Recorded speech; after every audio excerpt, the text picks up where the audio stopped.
Pandemik COVID-19 bukan sahaja mengubah norma kehidupan masyarakat kini, malah ia turut memberi kesan terhadap cara kerja sesebuah organisasi berikutan pelaksanaan arahan bekerja dari rumah yang mula dipraktikkan sejak Perintah Kawalan Pergerakan PKP setahun yang lalu.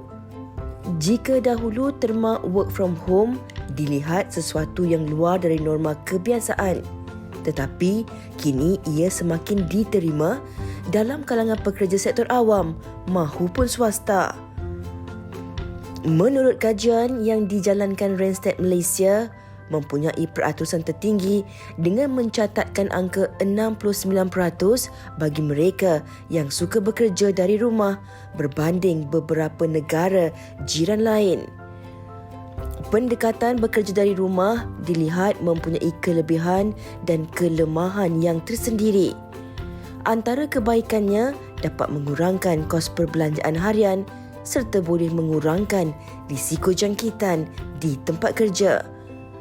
Namun tidak kurang juga ada yang lebih suka untuk kekal bekerja di pejabat kerana merasakan bekerja di rumah tidak menjadikan mereka produktif selain kurang fokus. Persoalannya, antara bekerja dari rumah atau pejabat, yang manakah merupakan konsep yang lebih bersesuaian buat masa kini. Baik, seberingkas itu tadi laporan pembukaan yang disediakan oleh wartawan kami Ain. Seperti mana yang kita katakan tadi, pendapat dan juga keperluan pekerjaan ini berbeza-beza. Tetapi apa-apa pun kita akan terus berbincang bersama dengan dua orang tetamu kita yang telah pun bersedia dalam talian. Kita bersama dengan Dr. Daniela Mokhtar, pensyarah psikologi industri dan organisasi Fakulti Sains Sosial dan Kemanusiaan UKM. Assalamualaikum Doktor. Waalaikumsalam. Baik, terima kasih bersama dengan kami. Baik, dan juga Puan Nur Syira Wan Muhammad Ghazali, seorang yang bertugas sebagai pendidik ataupun pensyarah. Terima kasih Puan Wan bersama dengan kami. Dengarnya dua-dua berada di pejabat masing-masing lah ya? Yes. Nampak tu yang nak tu kat belakang tu pejabat tu. Sama lah macam kita juga berada di pejabat kita sekarang ini. Okey, mungkin soalan pertama yang nak tanya kepada Dr. Daniela lah. Macam kalau kita cakap tadi kan, Fahri, bergantung kepada nature pekerjaan itu dan keperluan pekerjaan itu, adakah lebih baik untuk bekerja dari rumah ataupun perlu pergi ke office. Tetapi kan doktor, sebagai permulaannya, mungkin doktor boleh terangkan sedikit dari sudut psikologikalinya, dari sudut psikologinya, bagaimana bekerja dari rumah dan perbezaannya dengan bekerja di office dari sudut psikologi. Silakan doktor. Right. Terima kasih. Alright. Kalau dari segi psikologi ni sebenarnya banyaklah, it's very broad kan yang kita boleh bincangkan. Tapi mungkin yang kita boleh lihatlah is dari segi professional settingnya. Okey, mungkin dari segi moodnya ya, itu mungkin satu signifikan lah saya rasa kesan kepada shift kepada pekerja dari rumah kan, perbezaan pekerja di pejabat. Dan kemudian bila kita tengok kesan psikologinya, memang dah dapat banyak statistik pun, because sebelum COVID pun memang ada dah organisasi yang memang amalkan bekerja dari rumah dan sebagainya lah, this sort of remote working ya. So antara kesan dia is actually rasa terpisah ataupun loneliness lah kot ya, atau isolation daripada tempat-tempat kerja ya. Mungkin kita rasa kita jauh daripada kita punya work group, because kita ni especially kita ni datang daripada an Asian culture ya. Betul. Di mana kita ni sangat kolektif actually. Alright. So mungkin dia akan berbeza dari segi nature, bukan saja nature of kerja, tetapi sebenarnya budaya kita juga. Alright, kita mungkin lebih semangat dengan teamwork ya. Dan itu mungkin satu I would say payung kepada kesan psikologinya tadi itulah ya, dan sebagainya. Baik, okey. Kalau secara umumnya kita mendengar pendapat daripada Dr. Daniela sendiri, bermakna kita sebagai orang Asia ni lebih kolektif, kita suka berkumpul, kita suka bertemu, lebih kan? Berpersatuan. Okey, mungkin kita nak tanya pendapat Puan Syira jugalah tentang kerjaya beliau. Kalau kita lihat, adakah beliau lebih selesa untuk berada di pejabat ataupun berada di rumah, kerana beliau adalah seorang pendidik, beliau adalah seorang pensyarah. Mungkin orang kata perhubungan di antara pelajar ataupun pensyarah itu juga mungkin ada juga pengalaman tersendiri ataupun perbezaannya tersendiri kalau terpisah dari itu. Silakan Puan.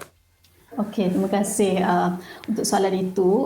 Bagi saya, bekerja dari rumah ataupun di pejabat memerlukan komitmen yang berbeza.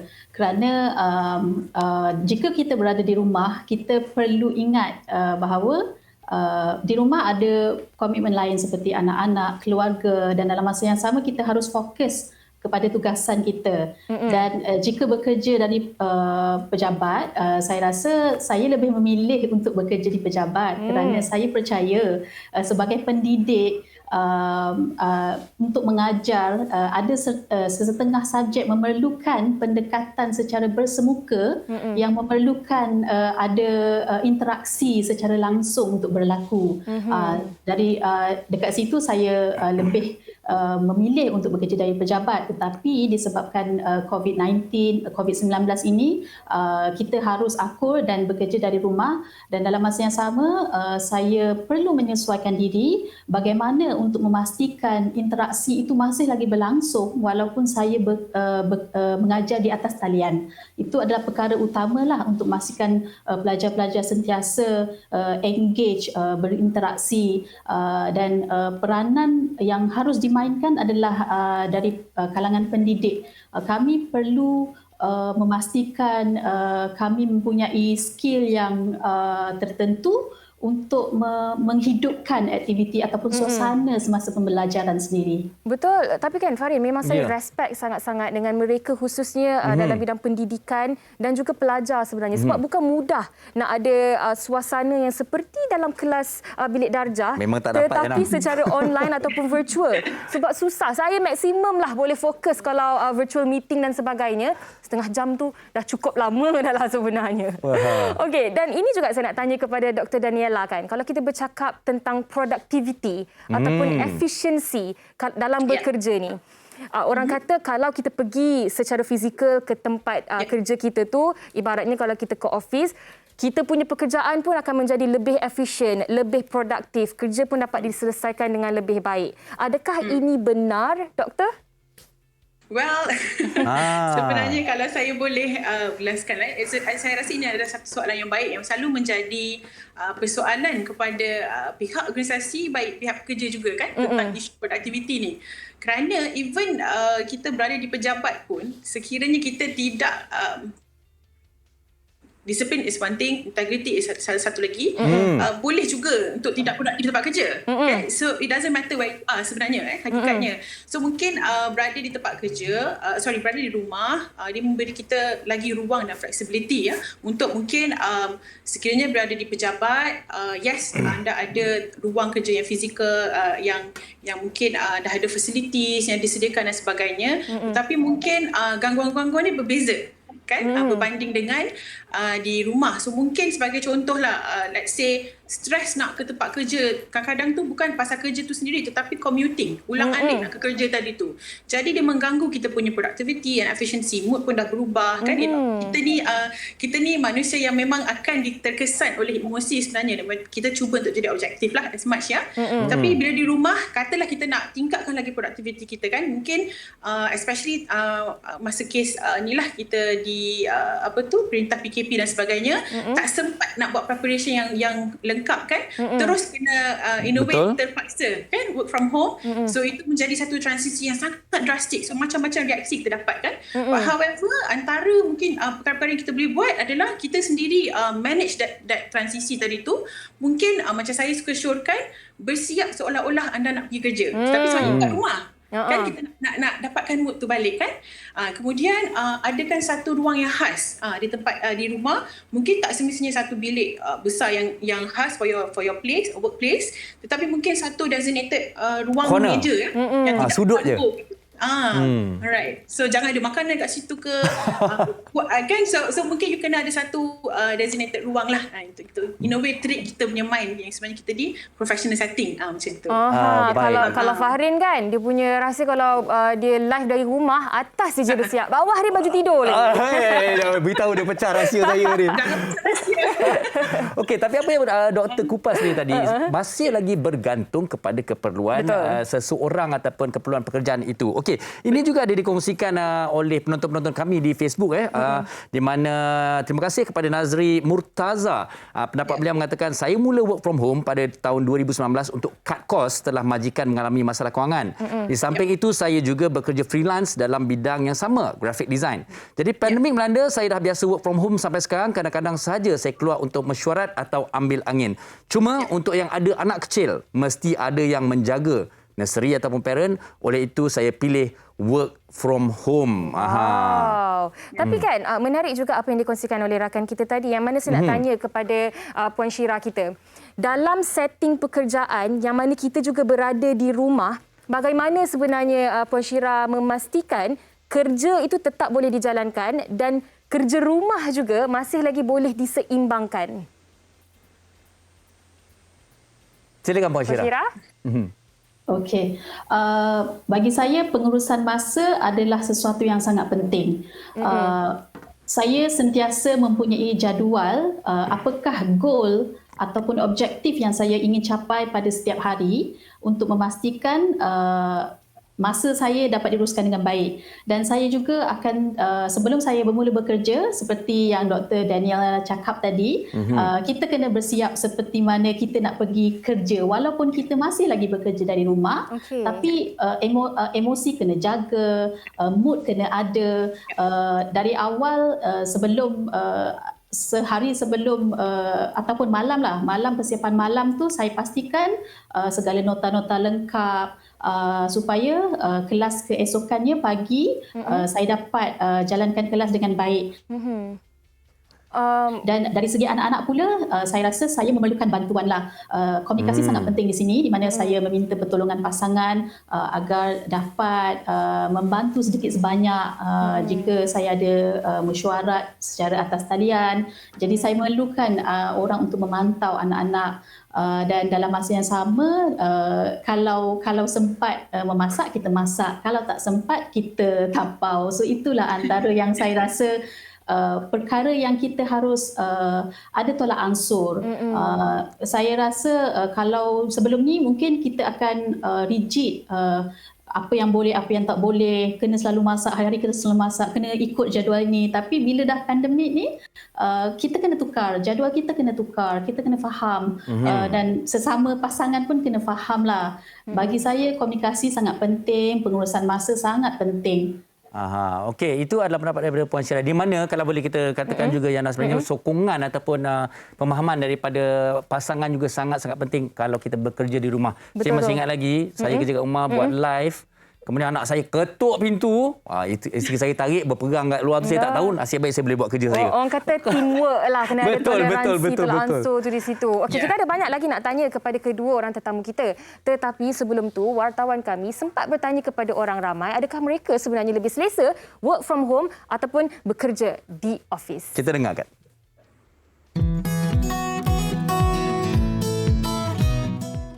Pribadinya saya lebih cenderung untuk bekerja dari rumah daripada bekerja dari pejabat disebabkan dua faktor tertentulah. Faktor pertama adalah waktu kerja yang sangat fleksibel di mana kita mengatur waktu kerja kita sendiri. Yang kedua disebabkan oleh kita dapat menjimatkan masa perjalanan pergi dan perjalanan balik dari tempat kerja. Janji tugas kita pada hari itu dapat disiapkan dengan baik. Pada pendapat saya lebih selesa bekerja di ofis kerana tiada gangguan daripada anak, keluarga ataupun rakan-rakan. Saya lebih pilih untuk bekerja dari pejabat sebab saya boleh fokus buat kerja dan suasana bekerja tu buatkan saya boleh bekerja dengan cepat dan berkualiti. Berbanding dengan rumah, kalau saya bekerja dari rumah, saya akan lebih banyak terganggu. Bila tengok sofa rasa nak baring, bila tengok TV rasa nak on, bila tengok bilik rasa nak tidur. Jadi saya lebih pilih untuk bekerja dari pejabat. Sebagai seorang guru, saya lebih suka bekerja dari sekolah. Kerana bekerja dari sekolah lebih memberi kepuasan dan rasa dekat sahaja dengan pelajar saya. Walau bagaimanapun, bekerja dari rumah maupun bekerja dari pejabat mempunyai kelebihan masing-masing, bergantung kepada pekerjaan masing-masing. Samalah baju responden terakhir tu dengan Fahri Ahmad. Sama. Okey, kalau kita lihat sebenarnya pendapat berbeza-beza dan juga maksudnya kecenderungan yang berbeza lah untuk mereka sama ada bekerja dari rumah maupun di pejabat. Tapi Dr. Daniela, saya ada satu soalan menarik tau. Saya pernah mengendalikan sebuah kursus sebagai seorang moderator lah, dan kemudian salah seorang speaker mengatakan berdasarkan pemantauan dan juga kajian dan rujukan beliau mengatakan yang bahawa ada sebuah syarikat yang memang terkemuka dan besar, saya tak sebutkan di sini, mengatakan produktiviti syarikat mereka, pekerja mereka meningkat apabila mereka bekerja di rumah. Mereka tak pernah cuba sebelum tu. Dan malah mereka memberikan insentif untuk para pekerja mereka membuat satu corner yang khas untuk mereka berada di rumah. Yang ini macam mana pula kita nak bincangkan ni? Betul.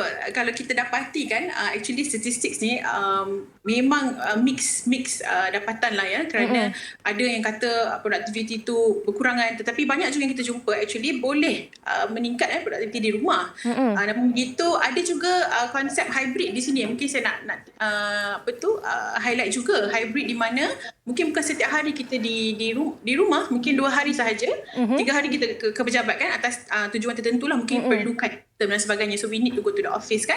Jadi untuk kes-kes beginilah kan, satu yang penting juga yang saya mungkin patut highlightkan juga adalah facilities tu kena cukup jugalah di rumah kan. Kelajuan internet, laptop dan sebagainya kan. Dia menjadi isu apabila facilities ni tadi tidak dipenuhi, maka produktiviti pun mungkin tidak boleh dicapai. So actually dia menjadi satu kerjasama, usaha sama antara pekerja dan juga organisasi. So bila kita bekerja di rumah, kita sebenarnya meluangkan masa, resources, bil elektrik dan sebagainya untuk company. Alright, so those things actually company kena take into account jugalah kan. Mungkin bila bekerja di rumah, company juga boleh bawa percepatan di organisasi. Mungkin dia tak perlu sewakan office space dan sebagainya. But perlu memberi sokongan sosial tu penting kepada pekerja-pekerja mereka lah, untuk this sort of achievement. Dan sekarang ni pun saya rasa terma virtual office pun semakin diguna ramai apabila mereka dah tak ada lagi physical office, tapi semuanya secara virtual. Dan mungkin soalan yang sama juga boleh diajukan kepada Puan Syira kan, kalau dari segi kemudahan, facility, tak dinafikan kalau di office ada tersedia semua perkara ni. Tapi untuk pekerjaan Puan sendiri sebagai seorang pensyarah, bagaimana Puan menggunakan kemudahan yang ada di rumah dan mungkin menambah baik secara tersendiri ke bagaimana untuk memastikan produktiviti pekerjaan itu sentiasa di tahap yang optimal? Tengah-tengah mengajar sekali internet perlahan. Allah. Internet putus. Okey, memang itu perkara yang saya pernah alami pada awal PKP dahulu. Sebab apabila kerajaan menganjurkan untuk semua orang berada di rumah dan bekerja, saya merasakan itu adalah hanya sementara. Jadi tiada persediaan. Saya cuma duduk di rumah, guna data telefon dan itu sahaja. Tapi apabila melihat kepada keadaan semasa, okey, maknanya kita akan masih lagi berada lama di rumah, bekerja dari rumah. Dan dari situ saya lihat, okey, saya perlu upgrade internet. Saya perlu masukkan internet di rumah. Dan ia mengambil masa yang agak lama sebab pada waktu itu semua orang nak register untuk internet connection kan.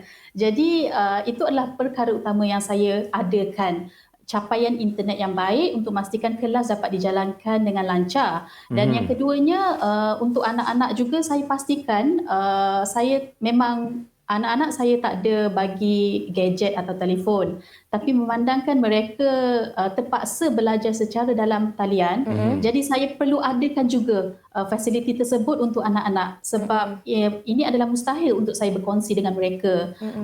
Dan jadinya saya rasa itu adalah dua perkara utama yang saya adakanlah, serta kelengkapan-kelengkapan kecil yang lain selain daripada bawa semua buku-buku balik ke rumah. Itu sahajalah saya rasa. Baik. Terima kasih Puan Syira. Dan sebagai untuk merumuskan perbincangan kita hari ini secara ringkasnya daripada Dr. Daniela, kita nak bercerita mengenai kerja dari rumah atau pejabat, mana lebih relevan. Jadi kita inginkan rumusan daripada doktor sendiri. Silakan. Terima kasih. I'm afraid takut tak ada conclusion yang diinginkan. Tetapi actually relevance tadi tu tetap bergantung kepada nature of work. Betul. Tetap bergantung kepada kita punya keperluan. Itu menjadi tonggak utamalah saya rasa ya. Kerana kita tak boleh nak pukul rata even bila kita ceritakan tentang facility kan?